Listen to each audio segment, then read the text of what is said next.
Good evening once again. Welcome back to our Sunday night special, our Sunday night spotlight. This evening we have a very interesting topic to look at, as usual, as we engage in this Sunday night spotlight, as we look at topical issues that are in the front line in terms of the media and so on, but nevertheless, issues that really needs to be spoken about, issues that need to be addressed, issues that I believe sometimes are not getting the necessary ear attention via social media and otherwise, but nevertheless, on this platform, Sunday Night Spotlight, we bring these issues to the table. Tonight is no different. Our topic this evening will be feminism effect on low birth rate. Feminism effect on low birth rate. We have this problem of low birth rate creeping up, slowly upon the world. Recently, I read somewhere in the news where more than 40 basic schools, what we would call infant schools, have been closed because it was not viable, it was not feasible, because there were not enough children in these schools. So what we have is some of these schools are merging together, closing down some, because there are not enough infants to keep these schools viable. And that, to my mind, is a clear indication that something is happening. So we want to take a look this evening on the issue of feminism and how it affects the low birth rate in various countries in the world. Infant schools, often referring to early childhood or primary education facilities, are indeed closing in various countries due to sustained low birth rates, which reduce enrollment numbers and make these institutions financially unsustainable. This is not something that I plucked out of the air. It is actually a scenario that is happening, and it is happening at a very, very rapid pace. And so fertility rates measure the average number of children born per woman over a lifetime. Global fertility has declined from about 4.9 in the 1950s to 2.2 to 2.3 in 2023. A dramatic fall, with projections for 2025 showing continued drops in many regions of the world. Europe and Northern America have the lowest regional averages at 1.4 and 1.6 births per woman, respectively. Here where we are coming from. We're coming from 4.9 in the 70s to now 1.6 births in our current time. That, to my mind, is declaring a looming trajectory that spells disaster for the replenishing of society. And so declining enrollments have led to widespread closures and mergers or reduced operations in infant primary schools, because obviously there are no children. This is a direct consequence of fewer children entering the system, often started at 5 to 10 years after birth rate drops begins. So what this is suggesting is that bit by bit, we're going to have a crisis on our hands, and not a crisis in some countries, but a crisis in the world over. And some of the intended consequences of this will be an aging population. An aging population. Now, with an aging population, what we need young people who will carry the brunt of labor, so it can maintain the aging population. So it can help to have institutions like the aging, the golden age homes. We will have young people working in these golden age homes, so that our more mature citizens can retire in dignity.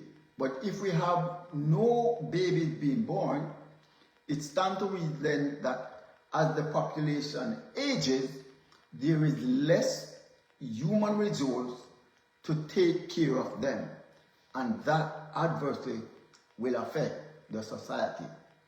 So against that background, therefore, the question is, who or what is to be blamed? Who or what is to be blamed for this dynamic that we see creeping upon the world? It is suggested that feminism influenced the birth rate, that the low birth rate that we now see. It is suggested in some quarters, based on studies and research and some commentators, that feminism has played a direct role in the epidemic of low birth rate that we see happening. So in that regard, we must ask ourselves the question, how has feminism affected the low birth rate? First, feminism has preached empowerment to our women, or let me say modern women. Empowerment and choice lead to lower fertility. Empowerment of women and choice leads to low fertility. Studies consistently link higher female education, workforce participation, and reproductive rights to reduce birth rates. Now, that is not up for debate. That obviously is not up for debate. The facts, the statistics, the trend, and the reality bear this out. For instance, increased education for women correlates with fertility decline. One example, in Arab communities, it lowers birth rate without affecting the labor force. So there's no question about the effect of low birth rate on the general society. So, if that's the case, we need then to look at another set of information to see if it can help us to better understand this dynamics. So, biblically, the low birth rate trend can be seen as the manifestation of the same fallen desires that tempted Eve, where worldly allurement eclipsed God's intent for fruitfulness. So let's examine this. When God made Adam and Eve, he married them and thus created the institution of marriage. God made it abundantly clear that they should go and be fruitful and multiply. One of the clearest examples of this divine defiance in human terms was at the Tower of Babel. You see, at the Tower of Babel, the instruction to the Babylonians then was that they would go forward and replenish the earth. Nevertheless, they seek to find a way around God, i.e. the flood. And so as they tried to get around the flood, they banded together. They banded together in the land of Nod and decided for their own preservation and protection that they will build a tower that will reach to the heavens and thus protect them from a future flood. But that was not God's intent. God intended that they would go forward and replenish the earth. So, as we take a look at Genesis 3:6 and its correlation to the current dynamics of low birth rate, it is clear as crystal that the same mistake that was made back then is being made today again. Listen to this.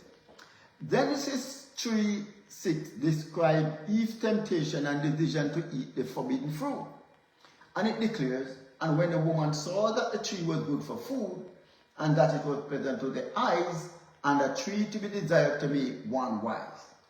Here lies the issue. Here lies the problem.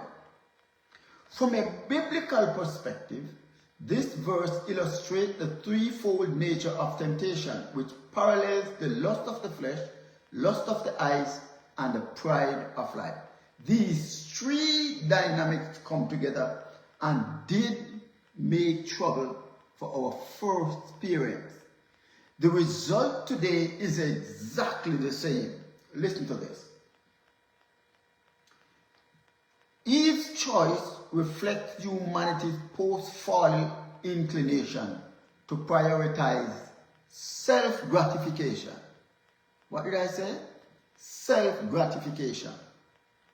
Aesthetic or material allure and personal ambition over obedience to God's design. And that His design is to be fruitful and multiply.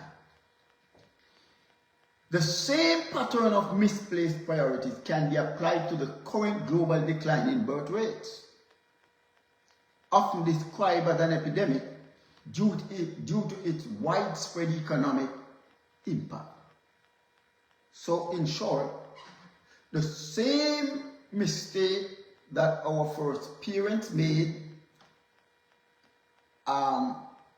vis-a-vis Eve, it is the exact same mistake that is being made today. Now, I want to bear this in mind. That idea that was infested in his mind came from none other than the arch deceiver. In other words, Eve was deceived by the lust of the flesh, the lust of the eyes, and the pride of life. Exactly what is contributing today to the low birth rates. So, let's examine these three elements carefully. First, let's look at the lust for food, or the lust of the flesh. You see, the modern equivalents include hedonistic lifestyle emphasizing personal comfort, leisure, and consumerism. High living costs and work demand make children seem like a burden on freedom or finances, which leads to delayed or foregone parenthood. You see, I want you to bear this in mind. Just as Eve sought immediate sensory satisfaction, many today prioritize self-indulgence over sacrificial joy. Many today prioritize self-indulgence over the sacrificial joy of raising children. Despite the Bible's view that family is a source of blessing. You see, this idea was injected in the minds of modern women to the detriment of themselves. I want you to bear this in mind. Research has found that the two things that make women the most happiest is marriage and family. Let me repeat that once again. Many research has pointed out that the two main things that make our female most happy is marriage and family. But here we have feminism. I think I can almost call feminism the snake, the serpent that speaks to Eve. It is that same serpent today that can be called feminism that has injected these ideas in our modern women. So let's now look at pleasant to the eyes, or rather the lust of the eye. You see, this reflects materialism and status seeking, where aesthetic ideals like luxury homes, travel, or social media perfect life takes precedence. Again, selfish indulgence, selfishness. You see, let's look at the subject matter now that really speaks to the overarching issue. And that is that particular statement that was made. And when the woman saw that the fruit was good for food and desired to make one wise. I want to pause here for a second. It was injected in his head that she would be wise and be as God. But Eve, in her sinless state, was wiser than the serpent. Eve, let me repeat, Eve in her sinless state was wiser than the serpent. So where did she get it in her head that she wanted to be wise? When she, as it stands in her perfect state, was wiser than the serpent. You see, the pursuit of knowledge, career, and self-actualization often delay family, with education and professional ambitions leading to later marriages and again, fewer children. You see, Eve's desire for godlike wisdom echoed modern autonomy-seeking women. Let me just go over this one more time. Eve's desire for godlike wisdom echoes modern autonomy-seeking women, where personal growth or enlightenment supplant dependence on God. When Eve was deceived by the devil get to Eve by injecting it into Eve's head that she can be independent of one, her husband, and two, God. As a matter of fact, she suggested that she would be like God. She suggested, or rather entertained the thought in her head, that she would be wise like God. That is the exact same idea that the devil is used to supplant the mindset of modern women to the detriment of themselves and family. In this light, low birth rates reflect a broader spiritual drift in a post-fall world, where temptation leads societies to undervalue life. However, I want us to bear this in mind. Redemption through Jesus Christ offers renewal. Believers are called to view family through God's lens, trusting Him amid life challenges. Policies alone won't reverse this trend. A return to biblical priorities will. You see, when women begin seeing children as arrows in a warrior's hand, this could foster cultural change. Ultimately, this epidemic underscores humanity's need for a reliance upon God.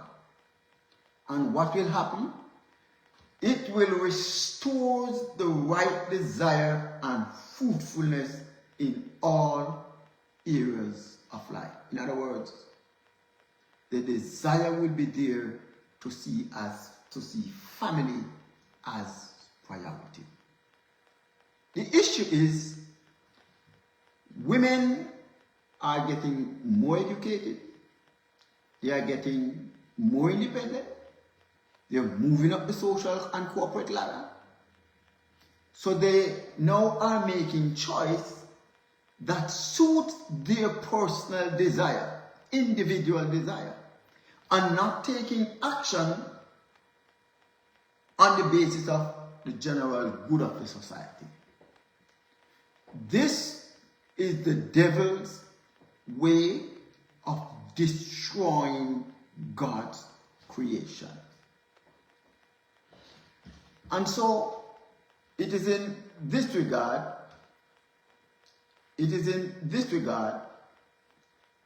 that we must understand that the issue of low birth rate can be dealt with. We just need to go back to our God-divine nature, where family is seen as priority above all else. Family. Our women need to come back to their rightful place, where the two things, according to research and study, that make them happiest, that make them the most happy, it is family, marriage, and family. But the devil has injected that true feminism in their head, that independence, education, self, entertainment, party, that is more important, and so they can delay their focus to act in ways for the greater good of society. You see, I want to suggest to you that here lies the antidote that feminism has pushed in the modern. Here lies the antidote for the lie that feminism has pushed in the minds of modern women. I plead with my sisters, my daughters, my nieces, please, the idea that is sold to our female population by way of feminism is working against you.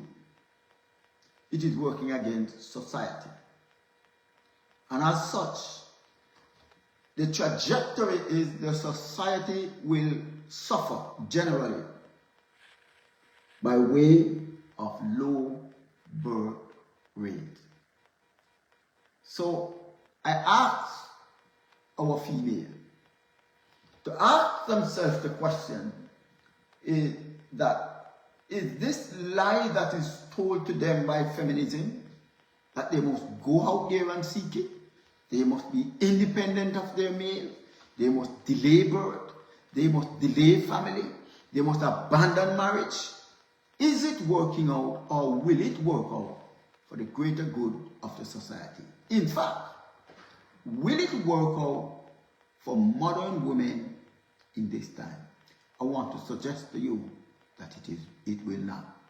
Sooner or later, we will hear the cry that feminism has misled our nation, has misled the world, just like the serpent did. The serpent inject things in Eve's mind that absolutely will work against her. It was after she was deceived, after she realized the error of her ways, then she realized that what looked immediately self-gratifying was, after all, not self-gratifying. You see, the world right now is in a tailspin because the world population is aging.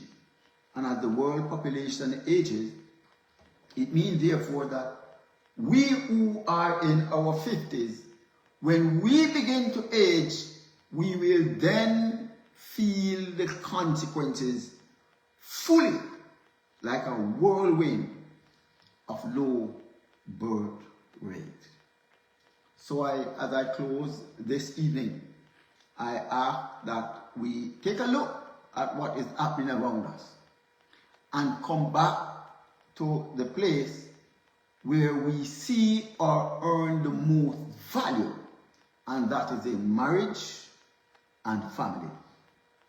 I want to say thank you for being here with me this evening.